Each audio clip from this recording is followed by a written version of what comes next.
साथियों सादर नमस्कार। आज हम बात करेंगे यूडाइस प्लस 2025-26 में विद्यार्थी इंपोर्ट कैसे करेंगे, यानी कि जो दूसरे स्कूल से हमारे स्कूल में आए हुए विद्यार्थी उसको किस प्रकार से हम ऐड कर सकते हैं, उसका पेन नंबर किस प्रकार से जान पाएंगे एवं एक साथ सभी विद्यार्थी जो एक ही स्कूल से आए हुए हैं उनका पेन नंबर हम किस प्रकार से एक साथ निकाल सकते हैं, इसको हम देखेंगे। हम विद्यार्थी इंपोर्ट करके देखेंगे।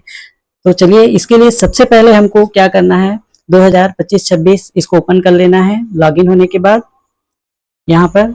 उसके बाद सबसे पहले हमको क्या करना है, प्रोग्रेशन वाला कार्य को कंप्लीट कर लेना है। तो यहाँ पर जैसे हमारा प्रोग्रेशन का कार्य कंप्लीट हो चुका है, यहाँ पर आप देख सकते हैं सभी कक्षा का यहाँ पर प्रोग्रेशन का कार्य हमने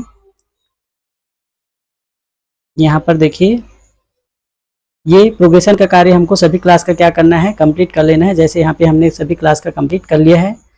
सभी क्लास का कंप्लीट कर लेने के बाद महत्वपूर्ण कार्य हमको करना है। तो यहाँ पर देखिए ये ऑप्शन दिया हुआ है, यहाँ पर प्रोग्रेशन का समरी वाइज रिपोर्ट यहाँ पर हम देख सकते हैं। यहाँ पर देखिए व्यू देखेंगे तो सभी जो हमने प्रोग्रेशन किया उसका लिस्ट यहाँ पे दिखाई देगा। Progression summary wise section wise यहाँ पे देख सकते हैं। तो देखिए यहाँ पर सेक्शन वाइज इस प्रकार से हमारे यहाँ एक क्लास में 2 सेक्शन है, तो यहाँ पर 6वीं का 2 सेक्शन ए और बी दिखाई दे रहा है, 7वीं का ए और बी, 8वीं का बी और बी। और देखिए फाइनलाइज्ड जो है कंप्लीट हो चुका है। अब हमको महत्वपूर्ण कार्य करना है, उसके बाद इंपोर्ट पे जाएंगे। तो यहाँ पे फाइनलाइज्ड प्रोग्रेशन यानी कि सभी कक्षा का जब हम प्रोग्रेशन कंप्लीट कर लेंगे तो यहाँ पर फाइनलाइज करना है सत्र 2024-25 का, सत्र 2025-26 के लिए।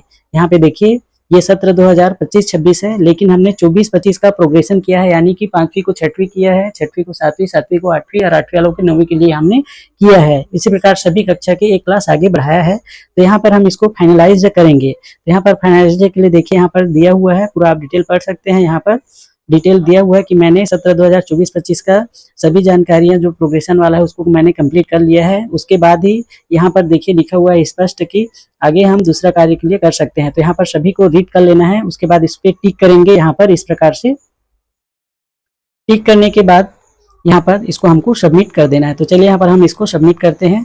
देखिए यहाँ पर जैसे हमने सबमिट किया, देखिए आ गया school progression finalised for the academic year 2024-25। ये इस प्रकार से हो गया। अब हमको इसके बाद ये देखिए यहाँ पर फिर से आ गया, school progression has been finalised.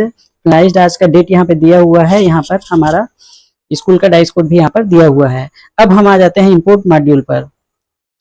चलिए यहाँ पर हम इंपोर्ट मॉड्यूल पे आते हैं। इसके बाद ही हमको आना है। तो यहाँ पर हमको इस प्रकार से फाइनलाइज्ड कर देना है। अब फिर से यहाँ पर देखिए सेकेंड नंबर का ऑप्शन आपको दिखाई दे रहा होगा, इंपोर्ट मॉड्यूल। तो यहाँ पर हम इंपोर्ट मॉड्यूल पे आते हैं, ओपन करते हैं। यहाँ पर देखिए यहाँ पर 3 ऑप्शन दिखाई दे रहा है। इंपोर्ट विथ इन स्टेट है, हमारे स्टेट में जो पढ़ रहे हैं उसके लिए है। यहाँ पर इंपोर्ट है आउटसाइड स्टेट, दूसरे राज्य में पढ़ रहे थे उसके लिए, अगर कोई विद्यार्थी है तो उसके लिए यहाँ पर उपयोग करेंगे। और ये ड्रॉप बॉक्स से लेना रहेगा तो यहाँ पे हम करेंगे। तो यहाँ पर हम इंपोर्ट विथ इन स्टेट, हमारे जो स्टेट में पढ़ रहे थे उसके लिए है, तो यहाँ पर हम गो में क्लिक करेंगे।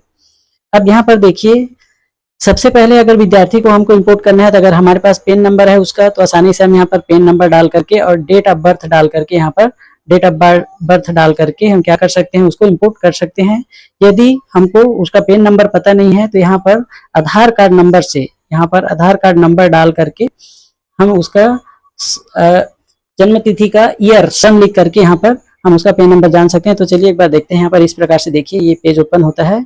यहाँ पर आधार नंबर डालना है और डेट ऑफ बर्थ की ईयर, फिर यहाँ पर पेन नंबर और डेट ऑफ बर्थ यहाँ पर आसानी से आ जाता है। ये देखिए यहाँ पे आधार नंबर डालना है, यहाँ पर ईयर ऑफ बर्थ जैसे 2014 है, 2013 है, 2012 इसको यहाँ पे डालेंगे। उसके बाद सर्च करेंगे। जैसे ही सर्च करेंगे यहाँ पर देखिए स्टूडेंट पेन नंबर आ जाता है, यहाँ पर डेट ऑफ बर्थ उसका आ जाएगा। तो यहाँ पर हमको ध्यान देना है डेट ऑफ बर्थ। अभी हमने जब पेन विद्यार्थी अपार आईडी बनाया था तो आधार को ही बेस मान करके लिया गया था, तो आधार में जो डेट ऑफ बर्थ है वही लेता है, इसलिए इसको ध्यान रखना है। हमको आधार का डेट ऑफ बर्थ से ही हमको क्या करना है, यहाँ पर उसको डालकर ही इंपोर्ट करना होगा। तो चलिए हमको इस प्रकार से भी हम पेन नंबर प्राप्त कर सकते हैं। और एक तरीका यहाँ पर और देखते हैं हम यहाँ पर, जिसमें सभी उस स्कूल के विद्यार्थी, जैसे कोई प्राइमरी स्कूल है वहां से विद्यार्थी आ रहे हैं तो उसके डाइस कोड से उस विद्यार्थी के सारे विद्यार्थियों का हम पेन नंबर एक साथ प्राप्त कर सकते हैं और जान पाएंगे कि उस स्कूल के विद्यार्थी के द्वारा प्रोग्रेशन किया गया है कि नहीं। अगर विद्यार्थी उस स्कूल के द्वारा प्रोग्रेशन नहीं किया गया है तो हम उसको इंपोर्ट नहीं कर सकते। तो यहाँ पर ये वाले ऑप्शन पे जाएंगे और एक साथ हम उसकी स्कूल के जो विद्यार्थी है उसका पेन नंबर प्राप्त कर सकते हैं। तो चलिए हम इसको क्लिक करते हैं। अब यहाँ पर देखिए बहुत सारे ऑप्शन आता है, स्टेट से, फिर जिला का चयन करेंगे, फिर ब्लॉक का, फिर स्कूल का, फिर सर्च करेंगे तो भी आ जाएगा। और यदि हमको उस स्कूल का यूडाइस पता है तो यहाँ पर डायरेक्ट हम यूडाइस कोड इस प्रकार से टाइप करेंगे और यहाँ पर सर्च मारेंगे तो यहाँ पर देखिए उस स्कूल का आ जाता है और यहाँ पर उसके नाम सहित, और यहाँ पर देखिए एलिजिबल टू इंपोर्ट, तो अलाउ यहाँ पर लिखा हुआ है और एकेडमिक ईयर भी यहाँ पर 2025-26, यानी कि उस स्कूल के द्वारा जो 5वीं में पढ़ रहा था वहां के द्वारा उसको प्रोग्रेशन फाइनलाइज्ड कर दिया गया है, इसीलिए हमको यहाँ पर अलाउ दिखाई दे रहा है। अगर प्रोग्रेशन जो प्राथमिक स्कूल है जैसे 5वीं से 6वीं आ रहा है या कोई भी क्लास में आ रहा है और वहां से उसको प्रोग्रेशन नहीं किया गया है तो यहाँ पर नहीं दिखाएगा और उसको हम अपने स्कूल में ले नहीं सकते। इस चीज को हमको ध्यान रखना है। तो इस प्रकार से देखिए ये अलाउ है, मतलब ये सभी को उन्होंने वेरीफाइड कर दिया है। यहाँ पर हम संख्या इस प्रकार से बढ़ाकर देख सकते हैं इस प्रकार से। तो चलिए हम यहाँ पे किसी एक विद्यार्थी का, जैसे हमारे स्कूल में ये सुकृता यहाँ से आई है तो इसका पेन नंबर हम क्या करेंगे, यहीं से कॉपी कर लेंगे, इस प्रकार से कॉपी कर लेंगे और बैक हो करके हम यहाँ पर पेन नंबर उसका पेस्ट करेंगे इस प्रकार से और उसका डेट ऑफ बर्थ हम सुकृता के यहाँ पे डालेंगे। उसका डेट ऑफ बर्थ किस प्रकार से इंपोर्ट करेंगे उसको देखेंगे। हम यहाँ पर कैलेंडर से भी ले सकते हैं या डायरेक्ट हम उसका डेट ऑफ बर्थ को इस प्रकार से एंट्री कर सकते हैं। तो यहाँ पर यही चीज ध्यान रखना है कि उसका डेट ऑफ बर्थ जो है आधार से लिखा हुआ ही हो लेगा यूडाइस में, क्योंकि हमने अपार आईडी बनाया था तो उसको सुधार किए थे, अब आधार से ही लिया गया था। तो दाखिल खारिज में अगर दूसरा लिखा है, मार्कशीट में दूसरा लिखा है और आधार में दूसरा है तो आधार से हमको अभी लेना पड़ेगा। इसको फिर गो करेंगे।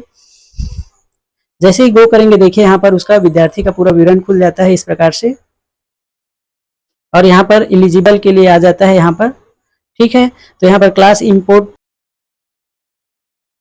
तो यहाँ पर इस प्रकार से हम इसको इंपोर्ट करते हैं क्लास 6 में। तो यहाँ पर इंपोर्ट क्लास लिखा हुआ है क्लास 6। फिर यहाँ पर सेक्शन का हम चयन करेंगे, यहाँ पर यहाँ पर एडमिशन डेट डालेंगे। तो यहाँ पर एडमिशन डेट हम इसका डाल देते हैं, जैसे इसको हमने 18/6/2025 को हमने क्लास में एडमिशन दिया हुआ है। तो इस प्रकार से इंपोर्ट वाला को क्लिक करेंगे और यहाँ पर देखिए आ जाता है are you sure you want to import the student name, यहाँ पे नेम दिया हुआ है, प्रीवियस क्लास भी दिया हुआ है, इस प्रकार से क्लास 6 से दिया हुआ है। जैसे ही हम यहाँ पे कंफर्म को क्लिक करेंगे यह हमारे स्कूल में इंपोर्ट हो जाएगा। इसी प्रकार से हमें सभी विद्यार्थी जो हमारे स्कूल में दूसरे स्कूल से आए हुए हैं उनका पेन नंबर के माध्यम से जन्म तिथि डाल करके हम इस प्रकार से इंपोर्ट कर सकते हैं। अगर वीडियो अच्छी लगे तो वीडियो को लाइक कर दीजिए, चैनल में नए हैं तो चैनल को सब्सक्राइब कर दीजिए। Thank you for watching.